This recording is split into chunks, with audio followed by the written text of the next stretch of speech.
for a moment that you were saying, well, AI is kind of taking the jobs, and so that's creating competition. But this is that's a different take on it, I think, which is the impact of AI on the recruiting technology market, right? Which, I mean, we've had a lot of conversations about this, and how that's giving people an uneasy feeling about looking for jobs, right? Like that, we do have a lot of conversations about what AI can do for businesses, and there is a lot of power in that. But do you care that it might actually be making your candidates uncomfortable? And that's an interesting conversation to have, right? Because we do see a lot of people who are uncomfortable with the amount of sort of AI that's popping up in everyday life, right?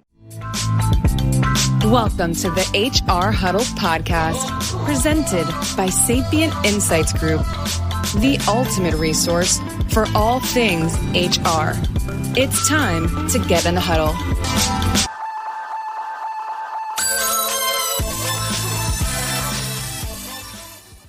Welcome, everyone, to Spill the Tea on HR Tech, where we focus on the hottest HR tech news everyone needs to know to be in the know. We break down the news of the week and help you make sense of how that is going to help you and your industry and how it can impact your organization. We are recording today on January 3rd, 2025. Cliff, how did we get to 2025? We are here in the new year, and we're going to bring you all the news you can use this week and next. I'm your host, Stacey Harris, Chief Research Officer and Managing Partner for Sapient Insights Group, and we are a research and advisory firm. And joining me today is my very special guest and co-host, Cliff Stevenson. Cliff, say hello to everyone. It's the first of the year. It is. Director of Research here. If you're just joining us, you decided my resolution is to listen to more HR tech-centric podcasts. Welcome. Glad to have you. This is a great place to get all of that insight, right? Yes. Cliff, we have a lot of news going on this week, but it's still sort of we're just easing into the new year in 2025, right? Can you maybe give us just a little bit of insight into where we're going to be heading for the conversation today? Yeah, there's going to be a lot of merger, acquisition, and partnership talk. Nothing, I would say, huge. If you think about some of the really big news that we had, maybe like ADP acquiring Workforce Software, nothing at that level, but some recognizable names, some expansions of capabilities into the market, and also one big U.S. regulatory sort of legal thing that happened involving striking down net neutrality that was today, or the second it might have been.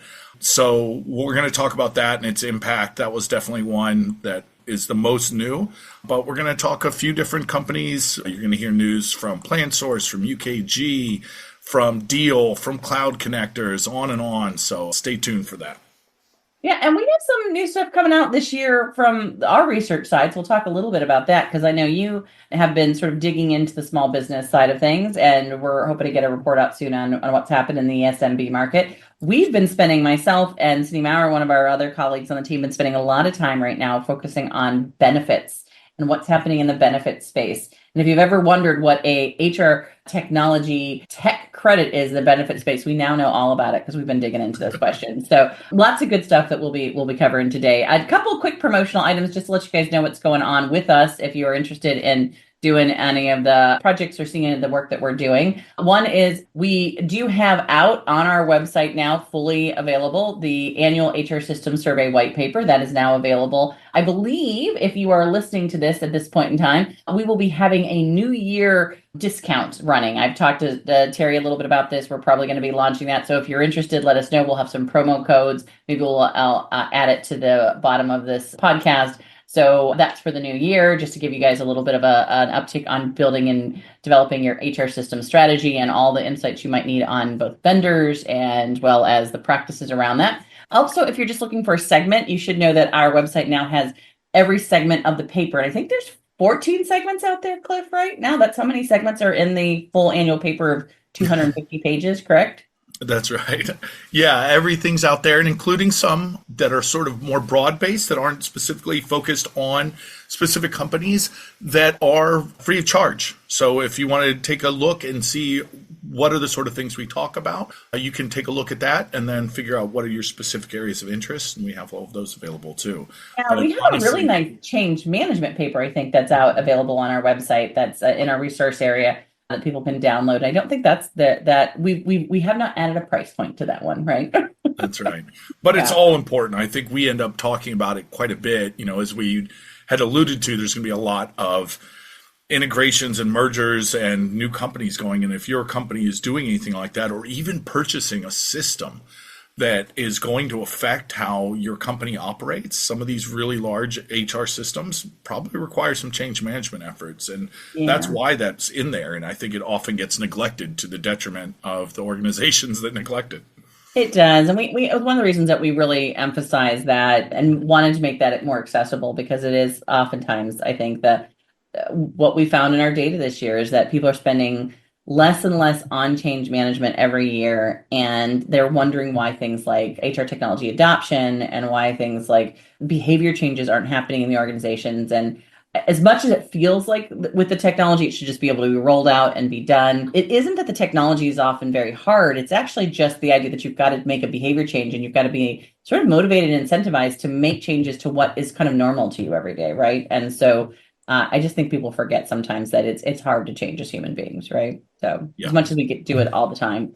The other thing that's going on is that in March, we are starting our second cohort education series session on building an HR system strategy, an adaptable HR system strategy. So if you are someone who's just trying to figure out how you get an HR system strategy done, what's really nice about this cohort education program is you will build one as you get through the program. So it's a 5-month program with 2 sessions each month. It provides all of the tools and technologies that you need to build your HR system strategy, but you do it with a team, and it gives you a lot of the advice and the guidance, and there's some leadership and education and coaching in there. So if you have an education or a leadership budget and you're looking for ways to spend it with your HR technology team, or your head of HR, or your CHRO who's maybe having to go in and develop a new HR system strategy, all of that would be relevant for this cohort series period. Just ping us, send me an email, and we will make sure that you get into the conversation and we get you on the list. Yeah, I think the networking aspect of that is often one of those things we were thinking about as we were developing this, but we really saw it happen the first time we did it. And those people are still connected and still helping each other out, especially as they move through jobs. And that's something that's very hard to, kind of pin down in a curriculum, but is extremely important and has some of the longest lasting effects. It really is interesting. So we've had people who've moved to different jobs, and then they've hired people from the cohort already. And that was kind of cool. I was like, oh, this is a neat thing to come out of the cohort program. Yes. And then we also had 4 of our cohort members go to HR Tech Conference in the fall, and they all attended together, and it helped them all sort of split things up, even though a couple of them were from smaller companies, and get new data and insights where they were able to work with and talk to other colleagues and that. And that was kind of interesting and fun too, to see them sort of collaborate and work as sort of, networked colleagues from different companies. And one of the things I think we're adding this year to the cohort education series is a end of year sort of capstone that offers the opportunity to go to the HR Tech Conference and do some collaboration there. So a lot of new things that we're adding to it this year. So if you're interested, let us know. We are also working on a smaller change leadership cohort effort. So if you're interested in that, that'll come a little bit later in the year as well. 2 other things I think that we're going to be doing it, just so people know where we'll be at. If you are going to be in the Arizona area, I've got 2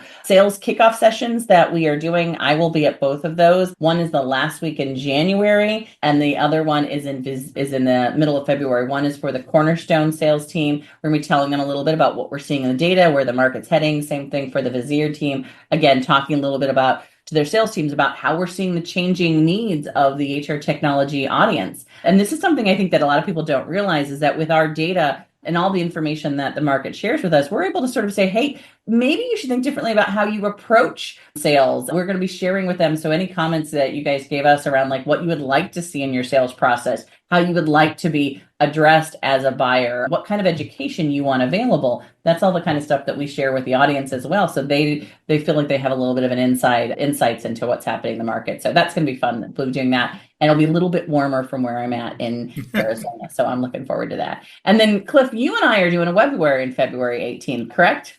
Yeah, webinar February 18th. I believe it's 1 p.m. Eastern time for HR Executive Magazine. Hoping, I don't know if we know the exact title yet, Yeah. but we know it's going to be about how HR leaders are spending their money. in 2025, and taking all of the data from our survey, obviously, to inform this. And trying to go beyond just, what are the trends, but specifically where is that money going and what does that tell us? So helpful if you're, looking at budgeting, if you're thinking about how others are doing this. We'll be, of course, breaking it out as we always do by sizes or industries or wherever we see some differentiation. So looking forward to that one, definitely. Hi, we're Meg and Amy from The Meg and Amy Show. We're not only tech execs and big picture thinkers, we're also best friends. We're curious learners. And on this podcast, we're challenging the status quo and activating the future. And we're going to give advice about work and leadership, right, Meg? We can't help ourselves. But this podcast is about exploring possibility, not being right. That sounds refreshing. For more, tune in to The Meg and Amy Show. Yeah, and we'll be talking a little bit in that one about how the strategy should be looked at so you can prioritize that budget. Because I think it's always around this time of year, you have a budget, but you got to get to the end of the year and you've got all these plans. You've got where do I invest the time and the money and make the most out of it? And so we'll be talking a lot about how you help make those decisions in the organization. So it's a really big conversation these days. But speaking of budgets and spending, Cliff, I know we have a lot of news coming out of the vendor space this week. A couple of them have been doing acquisitions, right? Maybe let the audience know a little bit about what acquisitions we're seeing take place. Absolutely. Deel, who's certainly no stranger to spilling tea on HR tech. We've talked about them before. They acquired Assemble. And that really adds to, I think, the Deel portfolio. They've often, tout themselves as sort of an all-in-one, all-inclusive platform. Others do as well. But with Assemble, they're getting the compensation management, global compensation management. And that's no small feat because that's often a missing piece when some of these platforms say that they kind of have everything, because usually they'll have everything through a partnership or through, part of their sort of network. But here now they're saying, no, we're going to bring this in-house, which obviously adds to the ability to integrate that sort of data through all sorts of different HR tasks, right? So you can use that for talent acquisition or for future planning, but it just also adds a lot of transparency, which could become critical for any sort of regulatory environments. Anything to do with pay equity, you want to be able to have all that information sort of at a glance and quick to access.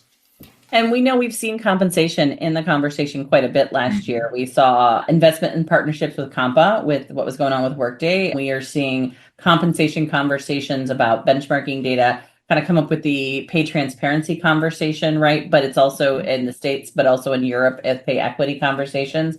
So I think we're going to see more of this, if not acquisitions, deeper partnerships, deeper data sharing on the compensation side over the next couple of probably 6 months to a year as we're trying to figure out where that market sits, right? That's right. And, another one where we see this sort of idea of, finding maybe not missing areas, but finding complementary areas was Lightcast and Guild who announced a partnership. So, taking the sort of skills taxonomies and skills reporting to kind of blend those two together to give you full insights into anything skills related. One of, I think, your predictions for this year is that we're going to see a lot more about skills. And, you'll have to tune in to see exactly where the spending is going there. But clearly, these organizations are partnering, knowing that that is something that people are looking for, right? Yeah, and Guild's an interesting one, right? Because Guild has the idea of investing in sort of formal education. So companies are actually investing in formal education for their employees through sort of a voucher kind of a program model, right? And then sort of connecting that to the skills conversation, I think is really interesting in the sense that it's not always sort of formal education in the sense of I'm going to get a 4-year degree in this, but it's also a lot of, what kind of skills do I need, but I can get through higher levels of education, maybe for a point area that I need in skills, right? Not just the full 4-year degree. So there's a little bit of that interesting dynamic, I think, taking place with that Guild and the Lightcast conversation is this idea of what is the taxonomy of skills that I need to sort of connect, and how do I connect that to labor market data, and how do I connect that to the language that's being used at universities and the language that's being used in businesses, right? Yeah, that's the thing. a lot of the skills discussions is about, the relevance of the skills. Is this, truly the skills I'm looking for? It goes beyond just the names, but being able to sort of have provable value to those skills. So, having the sort of supply and demand put together, which I think actually is a pretty good segue into yet another. So that was a partnership. This is a true merger. Cloud Connectors and Joynd. And if you're not familiar and you're looking for this, Joynd is spelled Joynd. So a little bit of fun there. I always like that name.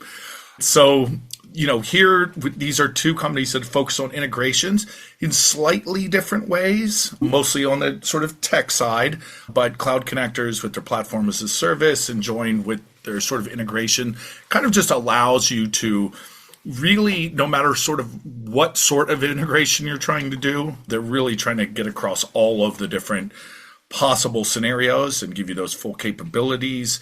That comes with, obviously, hopefully faster deployments and that sort of thing. But, I also like that they highlighted that they would be being able to expand their services and support. That's often left behind on these kind of things that are really focused a lot on the tech involved. And for most people, they may not really understand the need for these different types of tech, but they can understand the needs for these sort of services and support so that you have assistance through what can sometimes be a slightly challenging thing, getting all these integrations to happen. I think we've mentioned every year in a report the total number of systems at your organization. I'll make my own prediction. It's going up. Right? We've seen it go up every year. So it's the need going for up these a lot. integration services is high. Yeah. Yeah, and I think what's interesting on this is that we've seen integration platforms as sort of a conversation that we've had in the market for quite some time. A lot of people might know something like a MuleSoft, right? Or even a Worketo, right? Something like that, where they make integration across a lot of systems sort of part of their conversation. I can remember having an early conversation about MuleSoft where someone said, oh, this will never work to have an integration platform because there's so many proliferations of integrations that you need and different types of data that needs to be crossed. But we are seeing that these things are becoming really valuable to organizations, especially if you have a lot of integrations, right? It's ways to make connectors. It does mean that you have to kind of know the software that they're working with. And I think what's really interesting with both Joynd and the Cloud Connectors is they're HR focused. And we've seen this for a while. And I think the companies who use them, who value them, do get a lot out of the fact that they know the HR business, right? So when they're talking about passing data back and forth, they understand that employee, the word employee might be different. And they understand maybe the difference between sort of part-time and contingent and full-time and what that looks like inside of data sets, right? That's the kind of depth that you're looking for from someone who's an industry-specific integration platform tool, which is what we get out of both Joynd and the Cloud Connector. So I do think this is a really good thing to see come together. I think this is a hard place sometimes because a lot of times an IT function wants a larger application that looks at integrations across all applications. But I think for an organization where they have a very large HR IT function and an HR IT function that has a lot of different systems that they're managing, an HR focused integration platform can be a really powerful tool in their data set that can then connect into even larger integration platforms. So I think this works really well for organizations who are just trying to figure out how to manage the amount of not just connections, but data that they want to see flowing back and forth. That's really the power of something like this, is you might be able to get more two-way data connections on something like this versus one-way, right? No, that's exactly it. And I think that it's a bit of future-proofing. I think that I might have even said something like this on the press release that, if you're thinking about using this sort of data to make business decisions, especially for anything used for AI or predictive analytics, you need to be able to have, a really true, up to the second type of integration. And I felt that this was kind of a response to this growing need for a more data-driven, maybe an AI model. And this sort of merger is a step towards getting you that data in a way you can trust. Closer. Yeah. I was excited to see this because then I do think that it's a market that probably don't need a ton of players in the space, but you need a few in this space, I think, to really make it powerful. Yeah. Absolutely. But speaking of integration, we've got even more integration conversations. That's right. Experian. If you're kind of new to the HR space or you don't really dig deep into systems, Experian's not a name you would probably associate with HR tech, but they have been making inroads for quite some time with different functions and capabilities. And so the UKG and Experian integration, I think, fits along with what we had talked about with Deel earlier. If you're really trying to be an all-in-one platform, then you need to have everything. And that includes things like unemployment taxes and unemployment services and some of the employee data that kind of carries over and outside, even things like, they call out the work opportunity tax credit claims, which is a USA-based thing, but all of the sort of, verification and other types of employee data that sort of sit outside of a normal day-to-day function, but have a whole lot of really time pressing and can be very tough to do type of tasks, especially around tax season coming up. That's going to be a big deal, I think. And I think UKG users will be very pleased with this integration, because around that time you do end up working on things that you normally wouldn't have to do and scrambling to find records and getting all that information ready. So you can see that this is pretty good timely information or timely integration to have been rolled out.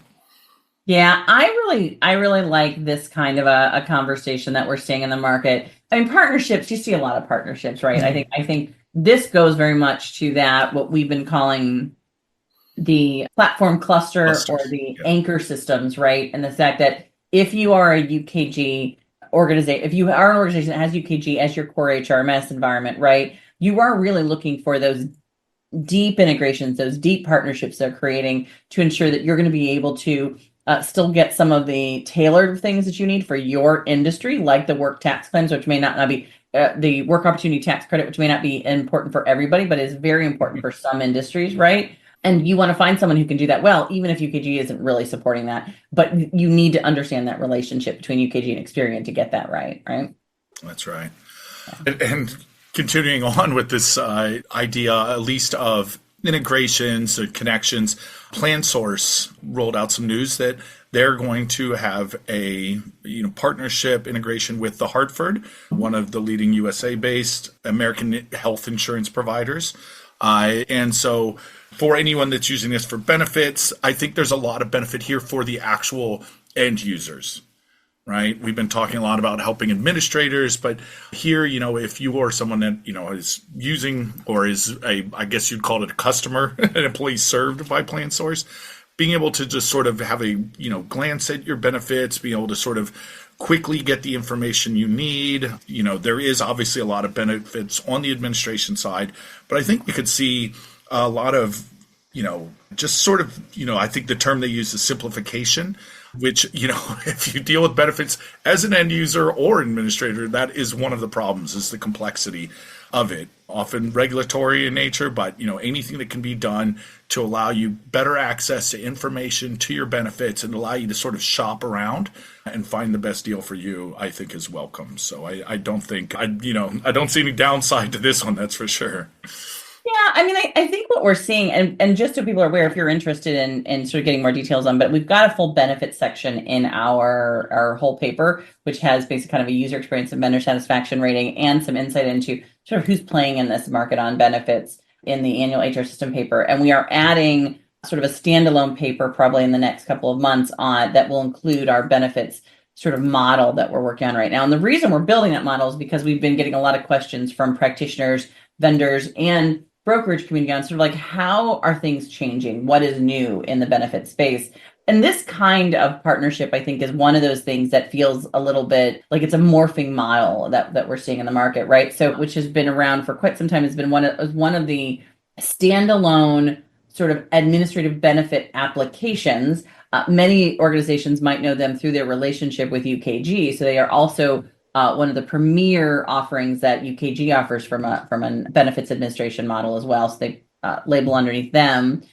But what they've really done with what they call their Boost program, which is this Boost model, is this idea of identifying, the top tier carriers. And that's what Hartford is basically, an insurance carrier, right, of plans and programs. Carriers that their customers are working with on a regular basis. And they basically are saying that if you as a customer are, and as a broker too, because it used to be just for brokers, now it's kind of wider, more broadly available, I think, to all of their customers. if you are using one of these organizations in our Boost program, Hartford now being one of them, then we're going to give you a bit of a price break's probably the wrong one, but it will be a little bit of a less of a cost is a better way to put it, right? A little bit more value for your money because we already have these integrations pre-built. The data passing back and forth is easier, and you get more real-time data as well, right? Like that conversation you just had, Cliff. And I think that kind of sort of understanding of the nuances between the difference between, oh, yes, we have a relationship with that carrier, to, oh, we have a special relation to that carrier, and we actually have built integrations with that carrier. And who's brokered that relationship with the carrier, which oftentimes is the broker themselves, and has that relationship working. Those are all the things that a benefit administration leader has to think about as they're going through this process and making sure they understand. And I do think that real-time benefits data is more critical than it has ever been, especially in the US, but really across the globe we're seeing, right? Because, when you need to have information about life or short-term disability or your health care or discounts that you might have available, it does you no good if it's available 2 days later. It has to be available that day. And that's why real-time data is really important in this space, right? Yeah, we had a conversation earlier today, I think, with Naya. Yeah, with Naya, yeah. I like how they describe themselves. I think it's like the last mile, which is a lot of pulling together all of this data and getting access to that, which just shows, and they've had a lot of fast growth, which shows that people are looking for that sort of work to be done. So any of these integrations as well. It's pulling it all together that's really the hard part for the employee. So yeah, this is, I think, will be interesting to see how many more of these we see in the conversation. But we also have Perplexity's done an acquisition. This one I think is a little different. So can you maybe explain this? Yeah. So Perplexity acquired Carbon. And I'll admit I didn't know Carbon before this. This was brought to our attention by our friend Jason Everbrook. Yeah. Thank you, Jason. And so Perplexity, I knew they've been around the space. I think they call themselves an answer engine or something, which makes it sound like they're a Google. But I think of them more as being able to search internal files. Anyone that's ever tried to do this in a workspace knows the problem with this, where you're going, okay, if I just try and search these terms, it's going to show up in a million places. How do I do this? Being able to get answers from all of your work documents is hopefully the end goal. And that's what Carbon does, because Carbon has a lot of these connections, these integrations, right? And so, they use the example of trying to pull in from, Google Docs or from some of your internal work spreadsheets and find the answers you're looking for. They talk about doing transcripts of earnings calls in real time and then being able to quickly search for that, those sort of things. So again, just as we were talking about earlier, this is a sort of future play, as AI is becoming more and more important. I think that, we're looking at that, how do we get all of this data? How do we get these connections made? And I think Jason made this sort of same point, right? That he thinks that this is a 2025 specific sort of play, 2025 on, I should say. So, he said one of the points he thinks that, he had a term, it's knowledge, AI, or was it, you don't search for data, the data finds you, or the information finds you. So that's, I think, moving towards that ideal. Yeah, and this is an interesting. So if anybody's been in the knowledge management space, like Xylene back in the days, right, and Document Sign, all those, right, like these are tools that organizations have. This has been sort of the holy grail for quite some time, which is how do I surface all the information that is in my company in a way that makes it accessible and usable by the people who are in my organization, right, to make better decisions. I think the one thing that's been sort of interesting in the space is we have seen that AI this is the hope, I think, for a lot of people of what the new, at least the ChatGPT level AI is going to be able to offer them. I know even we're working with the idea that a lot of people have told us that our paper is so big now that it's hard to figure out answers. Can we use AI to help people find the answers inside of that big 250-page paper in a way that is relevant, contextualized, and doesn't just pull a stat because it thinks that, somewhere someone said 48% and AI together, and all of a sudden that's the answer. And how does it do it in a way that doesn't always allow you to think that because the AI conversation challenge right now is that it puts forth an answer as if it's right. Instead of putting forth an answer with we're 80% possible that this could be right. And And so I do think we have to look to some of these more rigorous, some of these tools that are really looking at this sort of knowledge management space with a little bit more contextualization is probably the best word to use. I know it's overused a lot, but more ability to contextualize an internal business documentation. Yes. I think this is what we're going to be seeing with these kind of things. Perplexity's got some of that in its background. Carbon has some of that in its background, Carbon Signals. I'm excited to see where this goes. I can remember working on some of the earliest knowledge management systems back in, I'm going to show my age, but so I was working on knowledge management systems in 2004, 2002, right? So almost 20 years ago at this point, over 20 years ago. And at that point in time, it was the idea, oh, can I teach a program to go find a keyword, right? And then pull up that document because of keywords in it. Now we've got the idea that maybe it can read it without me having to teach it. It can understand the context. I will believe this when I see it. So I'm excited to get maybe some briefings on this and see how well it's working. We've seen AI do some interesting things with our own data. About 20-30% of the time it's right. 70% of the time it's not yet, right? So there's a lot of work in training those systems to understand the context that it's reading, right? That's right. I think the AI would say it's right 105% of the time. Yes. Let's struggle with numbers. But yeah, I do think the point also is the curation of sources, right? If you're just saying, just search these documents, and that can help too with being able to quickly find and attribute where those answers came from. Yeah. So finally, this one was one we mentioned at the beginning. I don't know, it doesn't really matter. It was Thursday, so it was yesterday. Okay. The Federal Appeals Court struck down the FCC net neutrality rule. And although this had been ongoing, that's basically the end of it. So the net neutrality one is down. I'm sure, groups like EFF will continue to fight this, but it's going to be an uphill battle to say the least.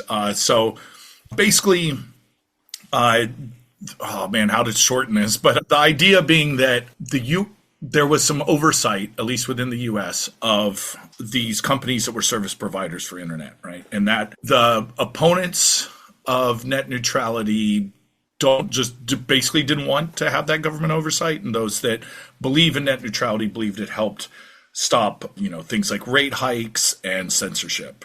Now, I can tell, Stacey, you've been thinking about how this will affect HR tech. And I'll admit that as a consumer, as a user of the internet, like I think we all are, I immediately just started going, oh boy, my bill's going to skyrocket. And hadn't really thought about the specific aspects of how this might affect HR tech. So I am dying to hear what you are thinking about this. Yeah, so this is an interesting one because I remember that when it was first hit the market, this was during the Obama era, right? So this would have been 2010, I guess, right? So that would have been time frame 2011 when net neutrality first came out. And part of this was the idea that what was starting to happen is that the internet providers were saying, well, and this was in the early days of streaming, that if you're and this was back in Napster days, is that right? One, right? It was, right? Like when not that I know anything about that. Movies and videos and audio, right? They were pulling down a lot more than a person who's just basically doing regular searches on the internet or looking up, websites. And so they were starting to say, well, I want to charge more for the people who are using it this way than the people who are using it that way. So I want to basically have a higher tiered price for everything they're spending, even though they're using for the same amount of internet that I'm pulling in, right? So it was really the idea that they wanted to create an environment where not only was there oversight, but that no one got charged more for the type of data they were using. They just got charged for how much data they were downloading or uploading at the same time, right? And what was the big fear then, and I do think it will come about, is that particularly for SaaS, because SaaS was still new at that point in time, so cloud-based technology was, what if they start charging more if you're using business-based content versus personal-based content, right? What if they start charging more if you are a consumer of a certain product area, right? Like I, as as Verizon, who's offering all of has the broadband access, could say, I'm going to charge more for someone who's looking at certain types of content, maybe because they're in a certain area code, I'm going to charge more, right? Like there's a lot of different ways in which this could go sideways pretty quickly if it's not overseen. Where when you think about telephone calls, and which is where this was originally based off of, you were charged, yes, you would have more for a long distance call versus a local call, but you didn't get charged more if you were calling the president in that country versus your aunt in that country. You weren't charged based off of who you were calling. You were calling. Right. You were charged based off of how far that call was. In this particular case, we could be basing our pricing on the kind of content that you have access to, not just how much you're using. And that's the fear that was in conversations around it in those early days. And that was why there was some oversight models being put in place. Now, this also could create a situation where the flip side of this, if I'm someone who's doing a lot of business, I could get a much better price for my content that I'm pushing, or maybe if I'm getting advertising on it, a better price for that content, where someone who doesn't have the ability to pay for that advertising won't get that same price for the content, right? So it just becomes there's a lot of different roads that we could go down that could have an impact here. This regulatory was pulled off of the books completely 4 years ago. So now 4.5 years ago, right? It was one of the things that I know in the Trump administration that they chose to just basically walk away from after the Obama administration. I think President Biden had started to go back down this road. And again, we're assuming that, with this latest judgment from the courts, as well as the new administration that's coming in, we're probably not, it is dead at this point, right? Now, I think we're going to have to see if that's going to have an impact. Now, there are some states who have some net neutrality requirements on the books. And I think that's something to be aware of is, will this hold a little bit stronger because some of the states have put in place some of those regulations and requirements? So do I not want to mess with it if New York and California is requiring it? Do I bother putting in place something outside of that? And there are some countries outside the US. So Europe already has some net neutrality kind of components inside of their environment. So this might not be as big of an issue as it was in 2010 because other entities might be kind of creating a firewall around it, right? But there is some money to be made if you're able to figure out how to manipulate this and use it effectively, right? Yeah. Yeah, and it could have, as you started to talk about this, and I was thinking about more and more, it's not unfeasible that we start to see partnerships with providers, as we were talking about partner ecosystems, maybe a Comcast all of a sudden is the preferred provider. And, if you're using this particular system with Comcast, then you're not going to, we won't throttle it or whatever the case may be. It wouldn't have been an option before. It sounds very convoluted. It sounds like something that's way out there, but it could have an impact on not just your pocketbook as a consumer, but it could have a very big impact on monopolies and businesses and those kind of things, which there's a lot of things that have that impact. Yeah. So I'm not saying this is the only thing. This is just one of many where, again, it's really hard sometimes as a small business to break into a market, especially when big companies are owning things. We've heard this conversation about Google and Facebook for quite some time already, right? And Meta. So, absolutely. Yeah. Yeah. I personally find the Electronic Frontier Foundation, EFF, at EFF.org to be useful if you're trying to get more information. If this is a subject that you're interested in, they do a lot of the work on the legal aspect there too. So. Yeah, it's definitely well worth sort of understanding, especially if you are a small business trying to make decisions on where you're going to invest your time and energy on this. Yeah. Absolutely. Well, I'll just kind of mention really quickly, because we do have a little bit, I know we got to wrap up. It's 2025. Got lots to do this year. Our friends at Greenhouse released their State of Job Hunting report, looking back at 2024, finding, I would say, maybe not some great stuff. They said that 61% of job seekers have been ghosted, meaning that no one got back to them post-interview, which unfortunately anyone that's ever been on the job market will be all too familiar with. You probably assume it would be higher. But some DE&I ones that I found pretty interesting, that over half of candidates, 53%, said that they found an organization's commitment to DE&I important, yet 64% reported that they faced some sort of discrimination or bias during the interview process. It's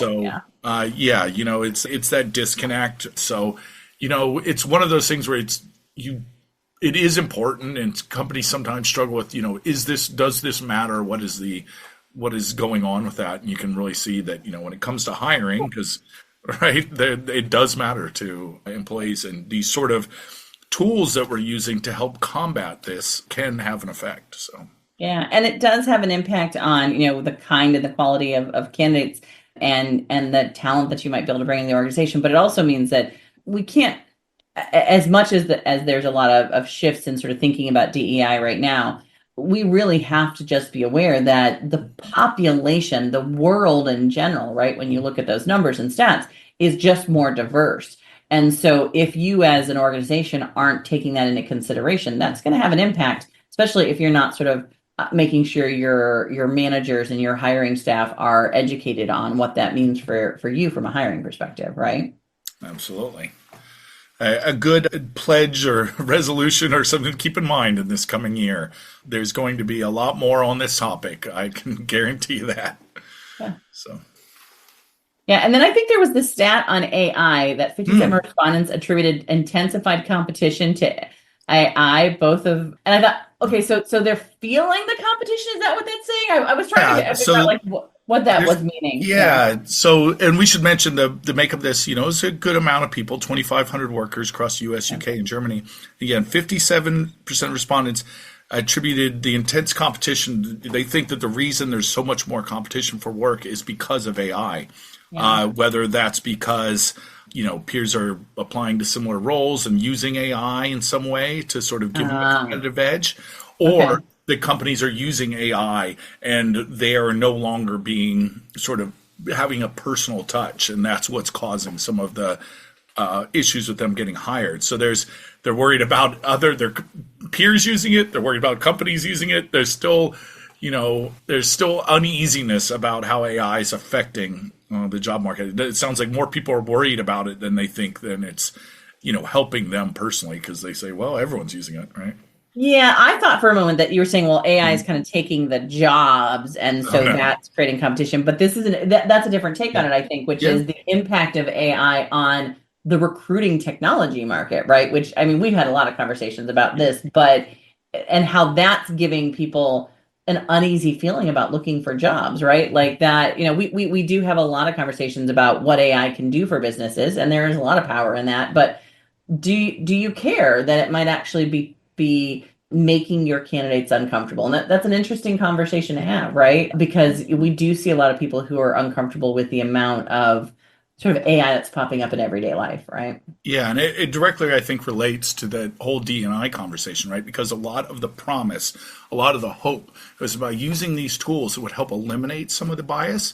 But then they're thinking, well, is it now just biased towards ones that have been written, almost like how SEO was the thing, search engine optimization, use certain keywords to hopefully get your thing found. So do you write it in such a way to manipulate the AI, to manipulate the algorithm into putting you at the top of the pile? Are you pitting your AI against their AI and the humans completely out of it? That's the dystopia that they're trying to avoid, or that they're worried is happening. And it's certainly not helping that the job market isn't exactly robust. So it's just adding to the anxiety. So like you said, how you as a company present the use of your AI in the hiring process can have a big impact. Yeah, I've had a lot of conversations with Athena Karp over at Workday on this, with the acquisition they made with that platform that's sort of orchestrating the idea of the hiring process. And I do think that, we are seeing a lot of positives come out of AI in the recruiting space. It is one of the spaces where we're seeing a lot more. In our data, the number one way that AI is being used is job profile creation, right? So we know that it is being used for a lot of recruiting efforts. What I would say is that, when it's being used to help coordinate, to help connect the dots, to help people sort of see the data that they need to be seeing, that's really valuable. When it's being used to select or pick is when I think we should really be making sure that we've got a lot of eyes on that and understand the criteria we're building around that, right? Yeah, always transparency is the watchword with AI. Yeah. Well, what a large, considering that it's only 3 days into the new year, and that we have this much news that came out of just the holiday break, I have a feeling this year's going to be a little bit of a wild ride. It's 2025. it just, every time I sort of think about the fact that it's been 25 years, a quarter of a century since we hit 2000, and 2000 felt like such a big momentous moment in my life. I don't know about you, Cliff, but I think, we're going to see a lot of change this year. And I think that we're also going to see a lot of readjustment to the market as particularly in the HR space, that people are really rethinking the idea of HR technology and people-based needs. And I think that's going to be the theme that we're going to hear a lot of this year, is that AI was a lot of the conversation last year. I think this year it's going to be, what do people need? Where do we need to have their needs in mind? And how can the HR technology help get us out of doing the administrative work again? And I know we haven't had that conversation probably for almost 10 years. Like, it has been very much a talent-based conversation in the market. I think this year is going to be a really big year focused on how do we just help people get their day-to-day work lives and personal lives done well and effectively and efficiently. And I don't know, that's been the topic for a while. So I'm kind of looking forward to this year. It's a very practical year, would be my mind, right? I like that. I think also we have a big milestone from our data that hopefully we'll see in this survey. Is, we've been doing the 55 by 25. Well, it is 25. Yeah. So we have seen, especially in the last few years, a greater increase in the percentage of organizations that see HR as providing strategic value. This could be it. Definitely, if everyone takes Stacey's advice to heart and really thinks about the impact on how people are going to be affected at your organization, and how that in the long term really will help your organization, I think that's going to be a big step towards reaching that milestone. Yeah. So I think we've got some good headwinds into the new year. As we wrap today, just a reminder that if you're looking at where all this data that Cliff and I tend to mention a lot here is at, it is in our annual HR systems white paper, now available in the research marketplace, with over 200 HR vendors and this year's report, and input from over 5,000 HR practitioners, which always just blows my mind. Every year I think we're going to get less, and we always get more. If you are a vendor who's interested in distributing and being part of the community, actually next week, I think Tammy will be sending out the first of our regular announcements saying sort of, here's how you sign up, here's how you get involved. Drop us a line, connect with me on LinkedIn, let me know. We'll make sure you get into Tammy's list and she can email you all the details. It's really not a big push. Really, what the biggest thing for us is that we're trying to reach as many people as possible across the globe and across the market. So if you're interested in being a distributor, whether you're a consulting firm, a brokerage firm, whether you are an association or an organization, maybe just a users group where you have connection with a lot of practitioners, or if you're a vendor as well, any of those are all open. Anyone can help participate, and you do get a lot of incentives from it. So you might be very interested in where that opportunity to do that lies. Also, go to our website to sign up for our newsletter if you want to know where Cliff and I will be at in the coming months. And that will also give you an update on our research as it's launching, the new benefits paper, the small business paper. We have an AI-enabled research effort that we'll probably be talking about in the next month or so. So lots of new stuff coming out. And where we'll be speaking and visiting as well. The new date for the new survey, because again, we're in 2025. Cliff, I'm going to have to open up my folder. I create folders for every survey year. Yes. And now 2025 is going to be, have to open up. The new date will be May 1st to the public. So keep that on your calendar. We'll keep reminding you about that.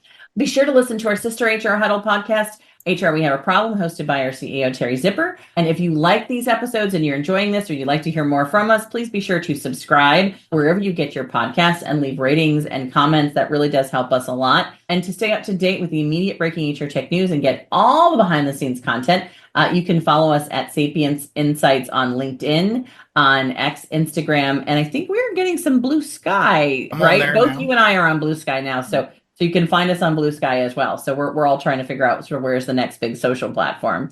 Thank you, Cliff, for all that you do to pull all this information together every month. I'm excited to start the new year off with all of this fun stuff and all the fun, exciting projects that you and I are both working on.